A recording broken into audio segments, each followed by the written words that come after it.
Welcome, everyone, to the Excelsior University Leadership in Action series. This is an event hosted 6 times a year. These virtual events connect students, faculty, and the community with respected industry leaders who present on a variety of broad cross-industry business, leadership, management, and education topics.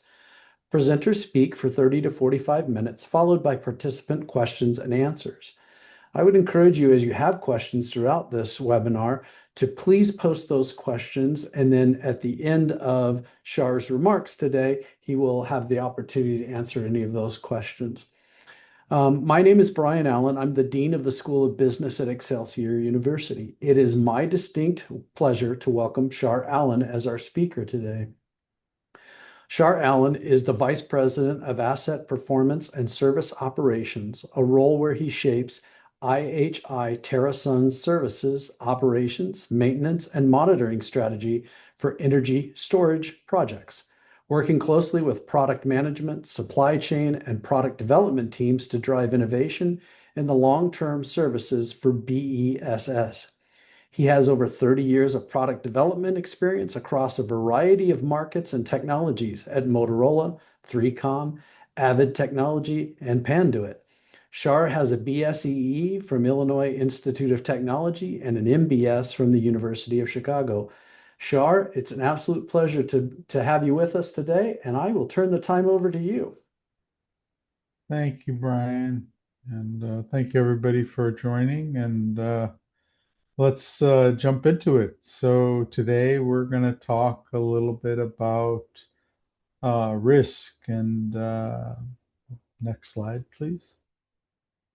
With that, I want to try and define risk a little bit with you. And just so we can understand what kind of risk we're really thinking about. And uh, the most common definition of risk is any exposure that reduces your expected outcomes. I know the slide says profits, but uh, it's just expected outcomes is really uh, what is interesting to us. The problem or the challenge is that risk is everywhere. It's uh,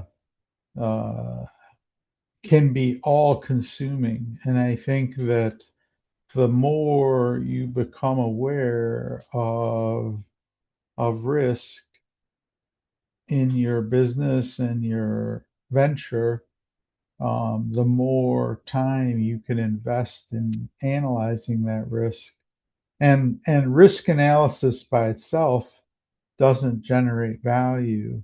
It just is a tool that helps you uh, figure out how to protect yourself, but it doesn't generate any value. So it's a dangerous game.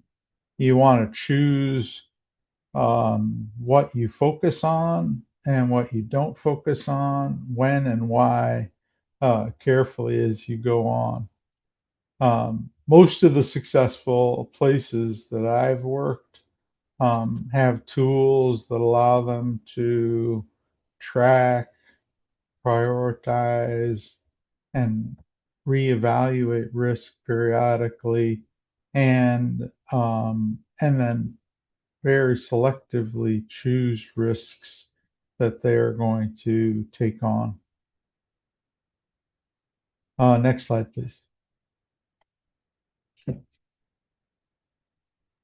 So, if you're struggling with, my statement that risk is everywhere, um, it's sort of one of those topics where, as you open it up, you find layers and layers and layers of risk. It's literally in every part of your venture. Most of us operate with some limited focus and uh, are unaware of all of the risks that are around the venture that we're participating in. Um, but maybe in your specific area you have some exposure. So risk is in human resources. We talk about losing people or not paying enough so that you have difficulty retaining talent. It's clearly in product development. We talk about risk in terms of having the right tools or the right processes, and to what extent do those processes result in the quality of product that we expect. It's in the commercial aspects of doing the projects. Are we doing the right projects? Are we doing projects that provide the proper amount of payback? Um, we've all talked or heard about intellectual property risks, which is really the idea that do you own the ideas that you are producing? Are people taking your ideas? Have you protected them correctly? Um, Financial risks. Are we investing our money in the right place at the right time in terms of products, projects, services, etc.? Facilities risks, there's operational risks, there's contract risks, and I put the dot dot dot there very intentionally. Every area of business potentially has its own bucket of risk. So doesn't mean you don't look at all of the risk. It just means you need to think about a tool that allows you to assess risk, track it, and then categorize which ones you're going to attack. Next slide, please. So today I'm going to share with you a simple tool that I use to consider risk. We, on a monthly basis, evaluate new risk in our current business. I'm going to talk a little bit about how we think about risk in a couple of different scenarios just to help you understand the risk analysis process. And then we'll take questions. Next slide, please. So this little 4-quadrant chart is the tool that we use to help us um, identify the risks that we're going to invest a little bit more energy in to try and plan for contingencies, whether it's financial, technical, uh, commercial, other. Um, and typically on each of the axis, we'll put a number. So for example, if we expect the cost to be more than $1 million or the impact to be more than 1 month delay, or if we expect the likelihood to be less than 50% or the frequency to be, less than once a year, we will um, put a specific number that we use over and over again. It sort of helps the organization uh, establish a pattern. So I gave you a couple examples of risks that maybe we've all encountered. So home printer breaking down. So the idea is that if the home printer breaks down, the cost and impact of it is relatively low, and even if the frequency of your home printer breaking down is reasonably high, 50%, it still falls in this lower green category. The second example I gave here is, let's say you got a flat on your 5-year-old car. So I very specifically chose 5 years old because the assumption is you didn't replace your tires. So cost and impact, you can imagine is a little bit higher than um, the cost of that printer because you may not get to work and or to some critical appointment. And so the cost and impact is a little higher. And then the likelihood, that's what the 5-year-old part of it comes in, is a little bit higher. So I said, hey, that falls into this medium category. Um, Customer billing system fails to send out bills. Uh, Again, the cost and impact of that could be relatively high. And based on the details, maybe that's a medium or maybe it's a high, depending on how your business operates. Um, High risk. All the files in your shared repository are deleted or infected. Uh, from experience, I can tell you that the impact of that was extraordinarily high. Even though it seemed like an extremely low likelihood event and it's a low frequency event, the impact of it was so extraordinarily high. Even though we were able to restore all of our files, um, it took a long time to do. And uh, so, it's a good example of a high risk item because it impacted everybody in our company. Next slide, please. So I have some examples of risk to talk about.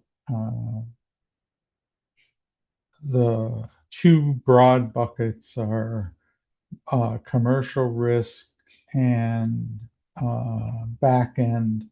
So the commercial risk, I think we're sort of intuitively aware of, which is uh, a lot of people think about it in terms of risk reward.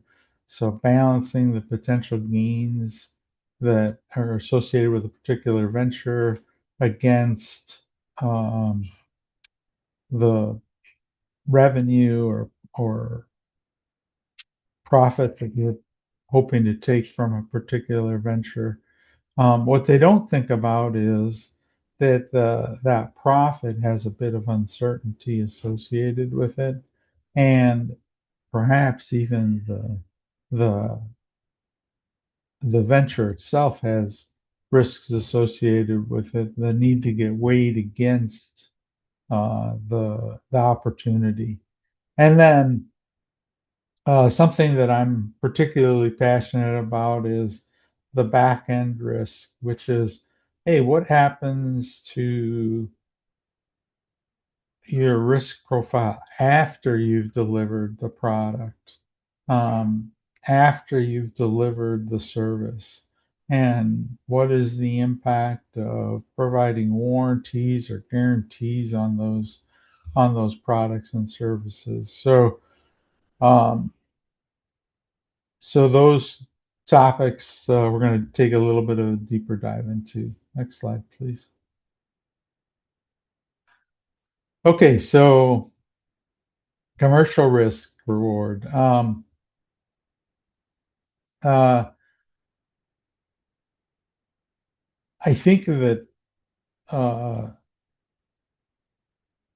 you know in school we learn that the that if you're going to make a profit, if the NPV is greater than zero, you really ought to consider it.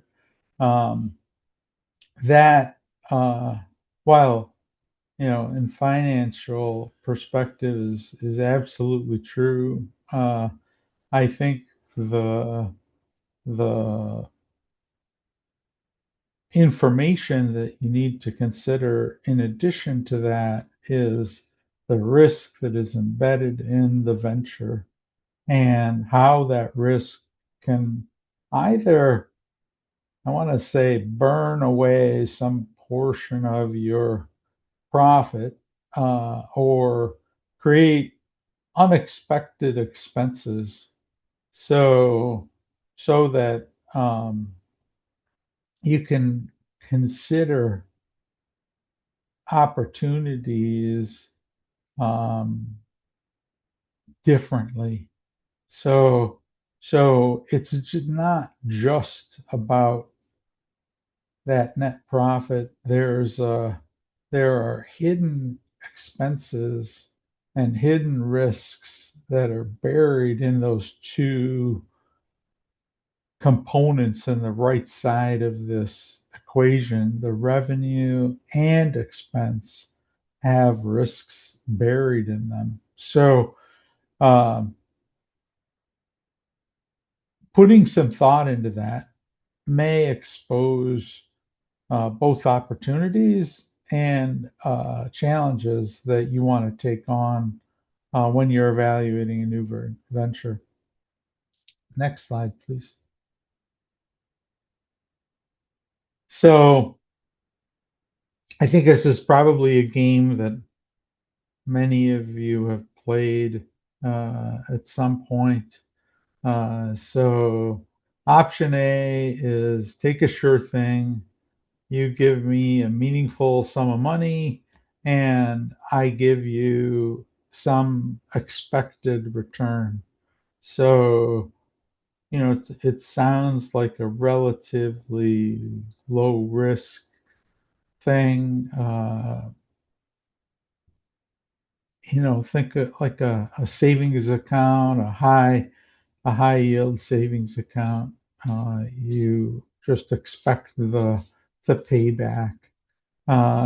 And option B is where you take on some risk,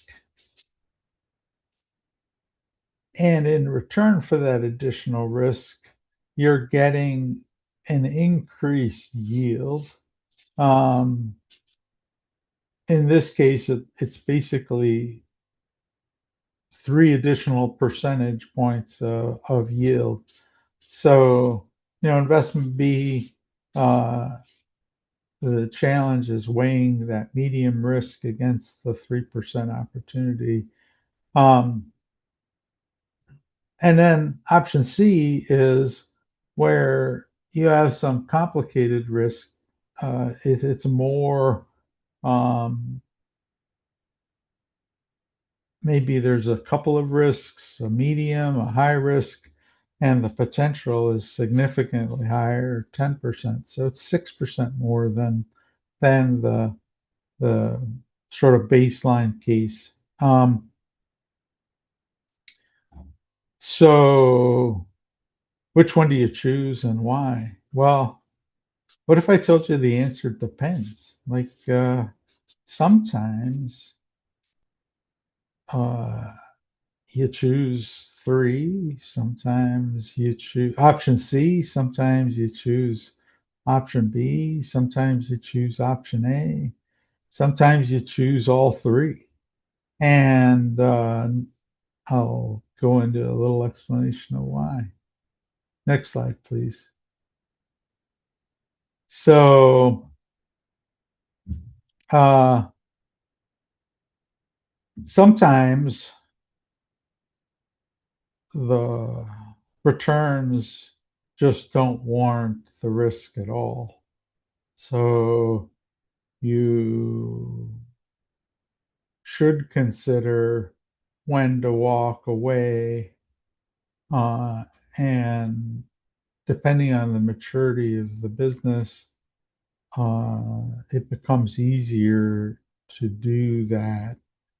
But interestingly enough, more often in my experience, um, despite the fact that the risks are large and looming, uh, and the returns are not as expected, we elect to go forward.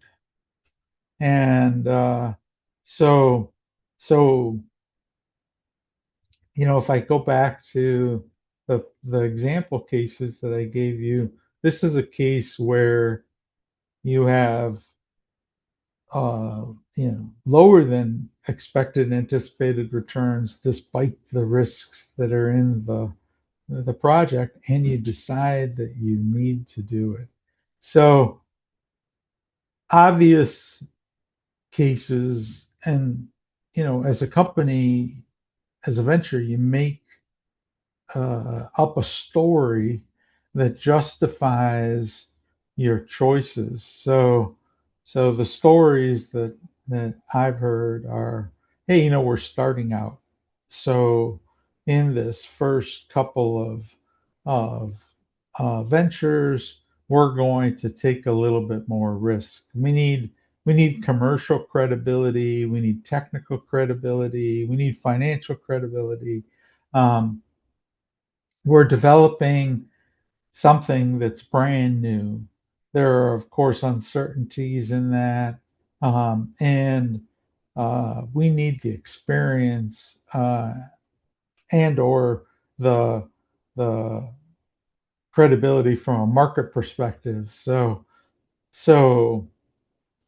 those stories are real, and they help you frame that risk. It doesn't mean don't analyze the risk. It means analyze the risk and then weigh that story against the risk that you've identified. Um, the other little bit of advice that I have is write down these things. So as you frame a particular venture and assess the risks, and then elect to ignore them or accept them. Um, Figure out a place to document that. More often than not, organizational memory is short, and you will have a successor. We all do. And your successor will be wondering years later, why the heck did you ever take that on? And uh, and so the reasoning, that story that you created that justified taking on some specific risk, having it documented someplace and memorialized is super valuable. Next slide, please. So so as we today, as in the company that I work in, as we evaluate commercial uh, proposals, um, we clearly estimate, and we have invested a lot of time in creating tools that allow us to estimate the cost of the project. Um, the the part of this that is sort of not automatable for us is analyzing the project specific risks and then calculating a financial value for those risks so that we can uh, put some contingency dollars aside to maybe enhance the probability that we will achieve the returns that we expect. So I give you a little bit of an example here. The venture here is that you're trying to uh, um, get to your doctor's appointment, uh, and um, so if you have some concerns about the car breaking down in the pursuit of that venture, how might you handle that? And so the risk up front. What type of contingency and planning might you do to protect yourself from that? So, normally we think about things like, hey, let's add a little bit of time so that I can accommodate uh, mishaps. You can also think about what if you had a reserve there so that you could switch mechanisms to get to the doctor's appointment, i.e., car breaks down, take an Uber, car breaks down, take a bus, and so that literally is the process that we use for business risk as well. That uh, um, the contingency planning is once you've identified the risk and you think it's in that upper right hand quadrant where it's likely to impact your business in some meaningful way. If it occurs, then you think about these contingencies like what's my Uber backup plan? Or, is there some other way that I can get there? Do I need to plan a little bit of extra time?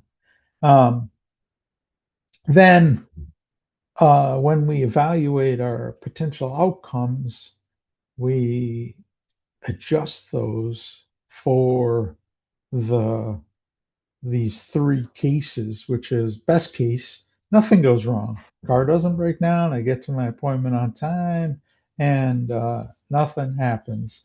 The expected case, which is basically adjusted by the probability of those risks hitting.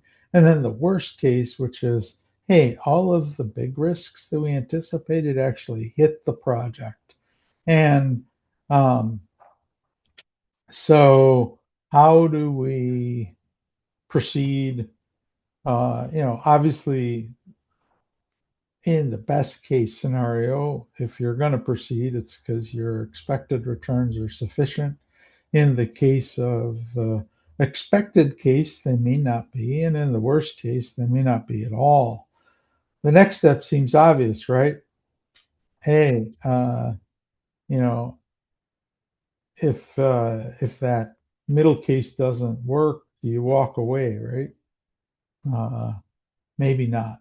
So next slide, please.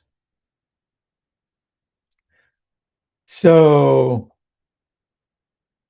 this is the Chase Savings example, um, and the idea is, you know, why would I take that risk? And, going back to the previous slide, we're in a situation where maybe the worst case not only doesn't offer the returns that we expect, but that risk profile is undesirable. And so, you know, the question that you asked yourself was, hey, if there's this other alternative that gives you guaranteed returns, that option A, where you can just stick your money in a savings account, why would I stick my money into a business venture that has a bunch of risk attached to it? And the short answer is that you anticipate that the potential long-term returns, super long-term sometimes, are much, much greater than the short-term potential that you see uh, with the very narrow analysis that you've done about a particular deal. So not just one deal. Sometimes there are multiple deals that you look at, or you look at a pipeline of projects. And frankly, this is both the root of an opportunity within a venture, and it's a trap.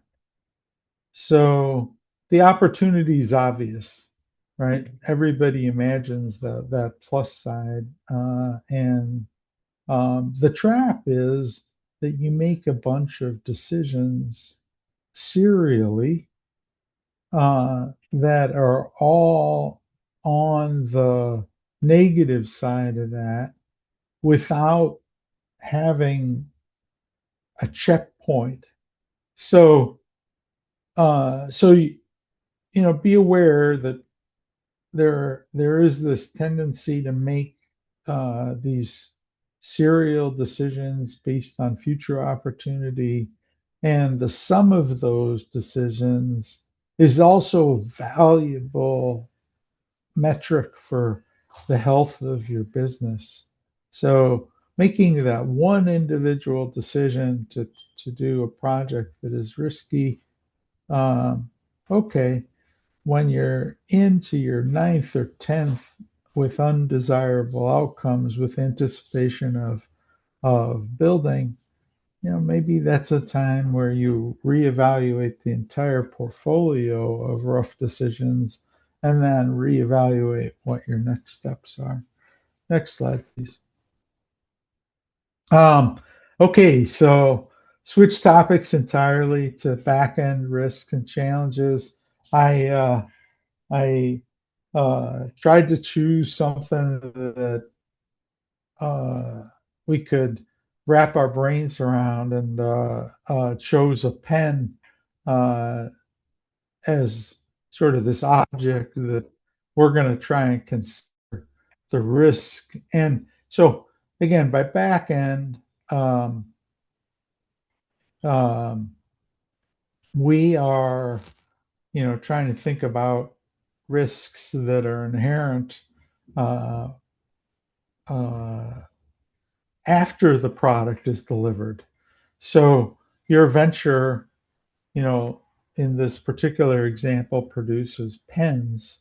And I chose a pretty simple pen. It's got a little clicker, um, uh, and do you warranty that pen? Do you provide performance guarantees? Are there other long-term implications that are associated with the delivery of that venture? Um, Next slide, please. So in my current business, uh, customers tell us they want really long warranties, and they want guarantees that have built-in uh, contractual hooks for damages. So translating that to the pen, imagine you have a you know, your customer tells you they want a pen that'll last for 10 years. And so, uh, or, maybe even crazier, they want to buy this pen, but their expectation is that you're going to provide a 20-year warranty for that pen. Next slide, please. So, so, you know, the obvious questions are, hey, is this pen going to last for 10 years? What which of the parts are going to break first? And um, what what are we going to do about ink? Like that ink cartridge is probably not going to last for 10 years. I've actually never owned a pen for 10 years, so I imagine that it wouldn't last for 10 years, but I haven't analyzed the subject. Um, so when you add that little attribute of warranty to this pen, you have to consider a whole lot about the manufacturing process. You have to think about the reliability of the components. Um, and unless you're making the pen in house, if you're making the pen in your own manufacturing facility, you're obviously going to get very deep into the the manufacturing process. The uh, but if you're not making it, if you're having a third party make it for you, then you want you want to understand how they feel about warranting the pen.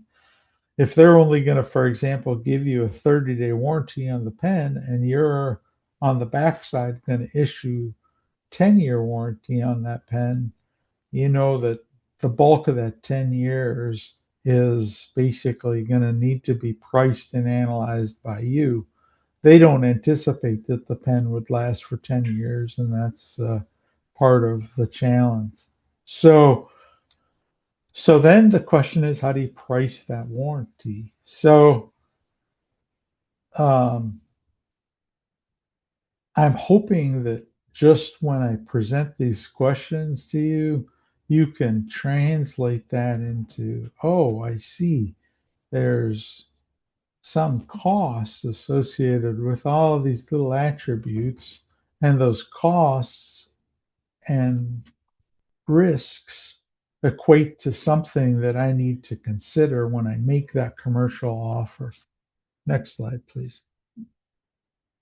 Uh, so what about guarantees? So guarantees, what those look like are um, our customer wants you as the seller to guarantee that the pen will work. And if the pen doesn't work, they're out of a pen and they want to charge you for the time that they're. Um, I just got a little notice that low bandwidth. Hopefully that clears. They're going to try to charge you for the cost of the outage that's there. Uh, and so, so again, now you need to be concerned with how many of those outages are you going to have? Um, what parts are you going to try to keep spare? And um, and then how many failures you're going to have just in order to be able to provide that guarantee. So you thought this was just a simple pen. It's representative of a pretty complicated problem that exists in many years. All right, next slide, please. So, big picture, um, warranties have a bunch of risks associated with them. Uh, Specifically, that there are defects in the product that you need to be able to cover. And, in the case of a simple pen, if all you offer is a simple warranty, maybe you ship out a brand new pen to the customer in order to address that. But if that's happening on a regular basis, you can see your business would not be so profitable. Um, in the case of guarantees, you have a bunch of other considerations too. Uh, the cost of those guarantees directly to your business, then the reliability of the pen and how likely you are to trigger those guarantees, and and be required to pay your customer for the potential downtime. Next slide, please. So, uh, warranties have a cost. We just covered that. Normal use and wear and tear is critical to understand in the back end. It's always a challenge to try and identify what normal use is. By the way, in most of the things that we purchase, there are exclusions for what's called, normal use or wear and tear. And those exclusions are sometimes confusing and very broad. Um, and when you are reselling a product, uh, going back to my pen example, if you're buying the pen, understanding the characteristics of the warranty that you're in receipt of uh, will show you some exposure to potential gaps where you're offering more than you're getting. for some reason, and again, translates into some sort of financial risk that you're taking on that you need to figure out how to address. Guarantees, uh, in general, uh, are relatively complex to consider, and um, and in the process of considering them, you need to get really healthy understanding of the solution that you're trying to guarantee.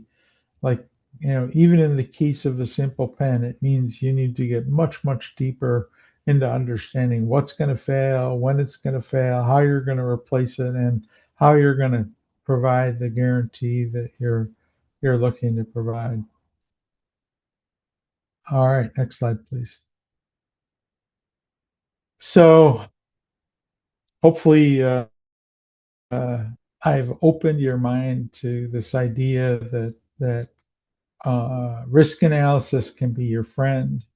Um, if you use it properly and don't get consumed, it'll improve the certainty that your venture will produce the expected outcome. And ignoring the risks is,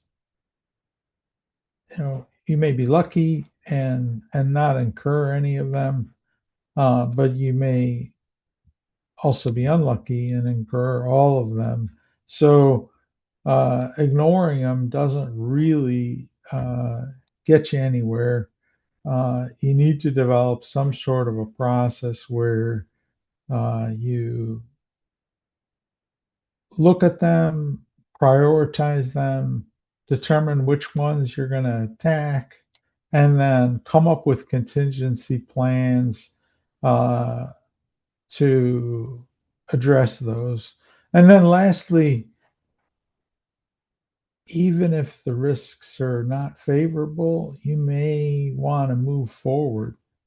And uh, my experience more often than not has been that the depth to which we do that analysis improves the confidence of those that are investing in the business, and um, and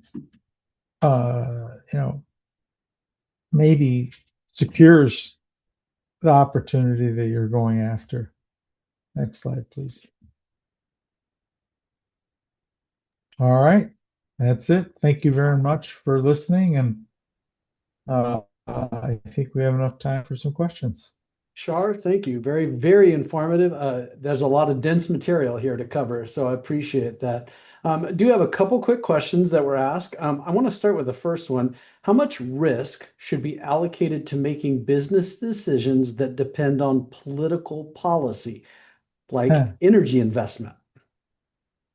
Yeah. So we weigh in my current business, we weigh those risks into our sheet and reevaluate them pretty regularly. So they're real, and you remember when Brian introduced me, I've been working in energy for the last 10 years, and largely renewable energy. The current administration has made decisions that have negatively impacted our business. Coming into this administration, we spent a lot of time trying to evaluate the risks and what the likely outcomes of those were. So it turned out to be that we were right on most counts, and the contingency planning that we did was super valuable. So um, I think it's absolutely critical. We look at macroeconomic conditions that are going to impact our business. We look at political conditions that are going to impact our business, and those risks go into the same matrix, and they get ranked exactly the way that I showed you.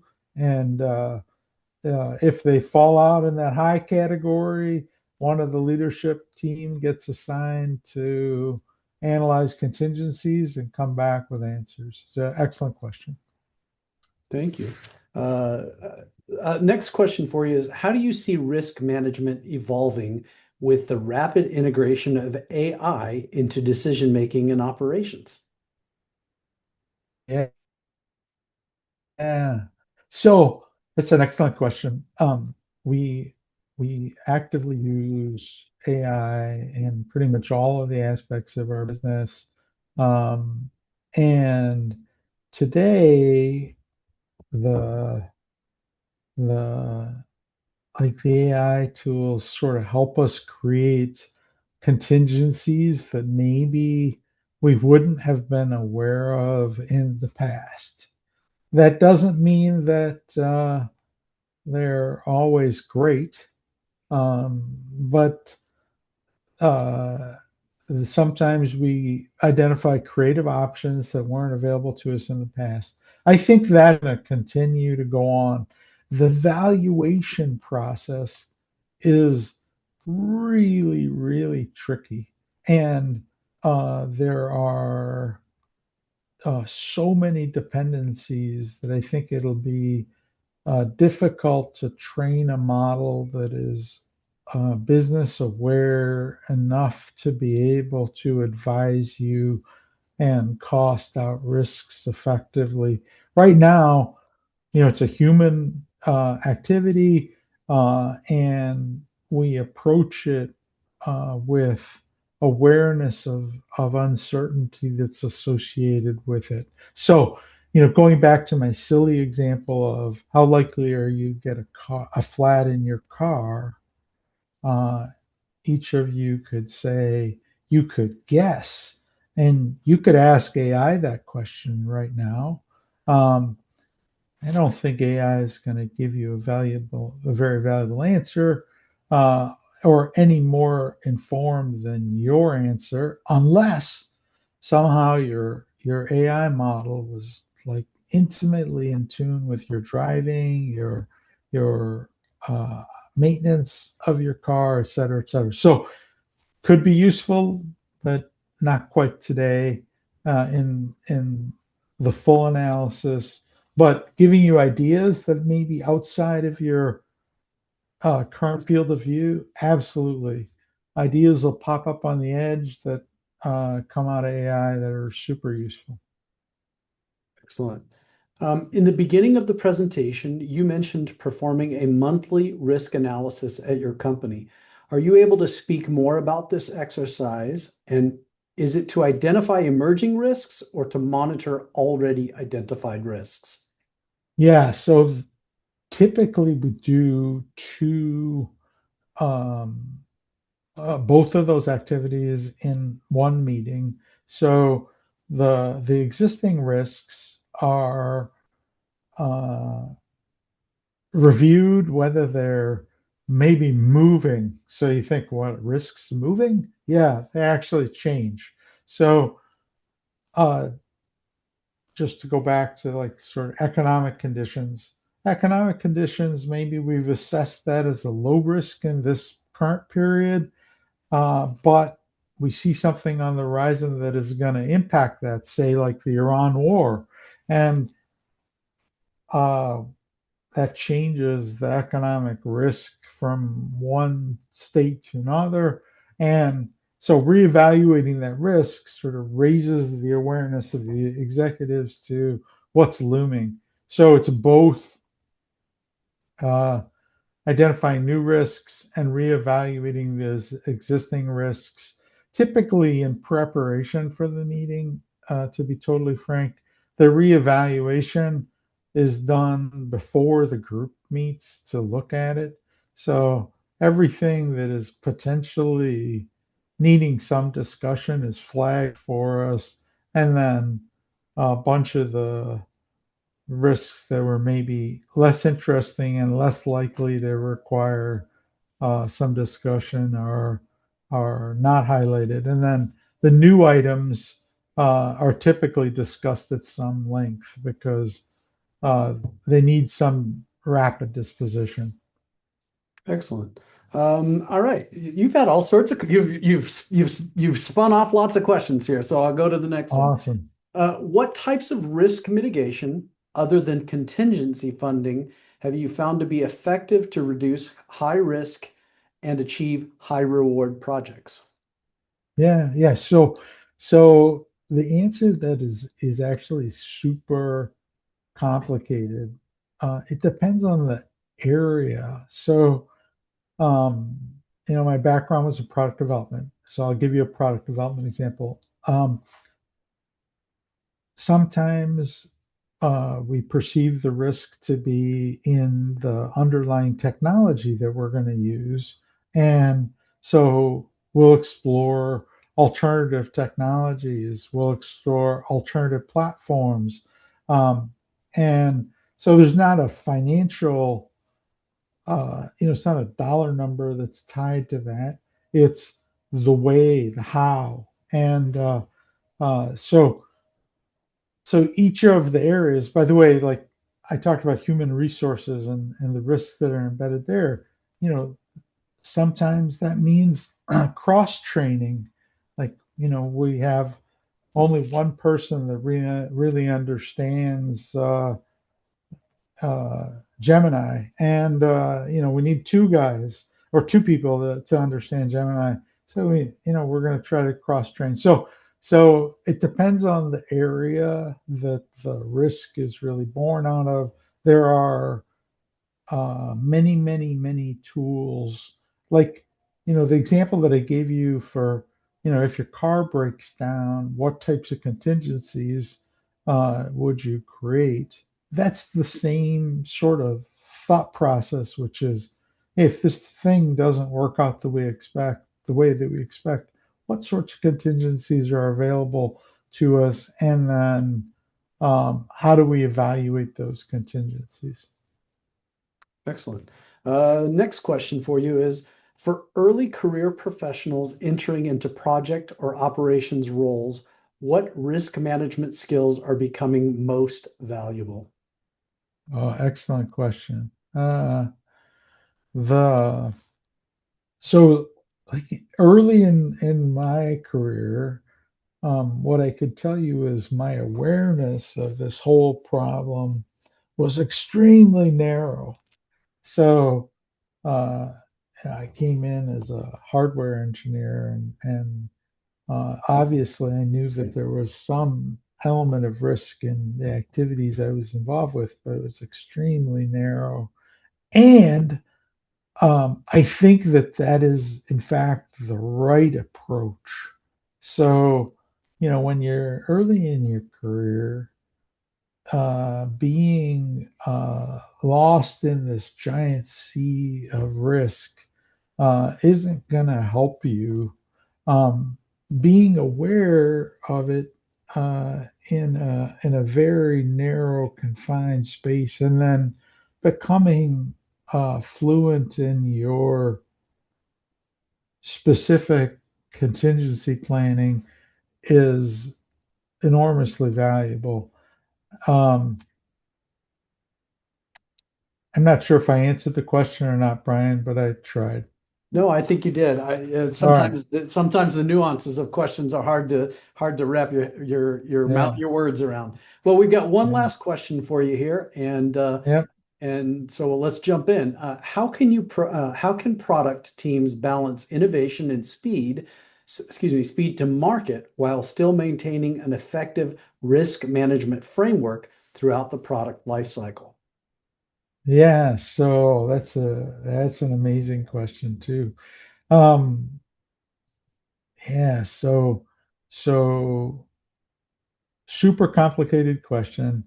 The inherent in the question is this idea that you're racing to deliver the product. And um, I'm a pretty firm believer in that triangle of, you know, functionality versus cost and time, and the the predicted quality. So um, there isn't some pat answer for this that you can take to the bank. Um, I've worked in places on products where our quality focus was so intense that the concept of agility and time to market was very unimportant, and we were very intentionally making our focus delivery. And then uh, I've had friends who worked in a different industry, that I would meet up with occasionally, who would talk about the fact that they don't test their product at all um, internally. They post it on a nightly basis. It gets tested by consumers. They take feedback in lumps for poor quality, sort of in an open public forum. Just, I'm trying to paint these two dramatically different answers. So, um, you know, did they talk about that? And was that a intentional activity? The answer is absolutely. So they weighed their innovation and thought leadership, and they valued the speed much more than they did sort of quality and other risk factors. And so they chose to go that route. So I just, imagine that I've worked in at least one place that was so polarly on one end of the spectrum, and know that there are companies that are completely on the other end of the spectrum. And as a group, you have to decide where you're going to be and how you're going to operate. So, so the root of your question is, how do I guide my organization to support me in that venture? What I would tell you is, hey, don't do it on your own, man. Because if you choose the wrong trajectory and your business partners aren't with you, uh, you're going to take all the lumps. But if you were to say, hey, I want to move from being over on the far left a little closer to being on the right, here's what it means to us, here's the public uh, potential damage that it's going to do. Um, I think there's a way to win it. So that's not a direct answer to your question. It's because I can't answer it directly. It depends would be the answer that I'd give you. If you called me privately, I'd be like, well, it depends. You got to tell me a lot more. Excellent. Shar, thank you again for joining us today for the Leadership in Action series. It's been a pleasure to hear your remarks and from your great experience.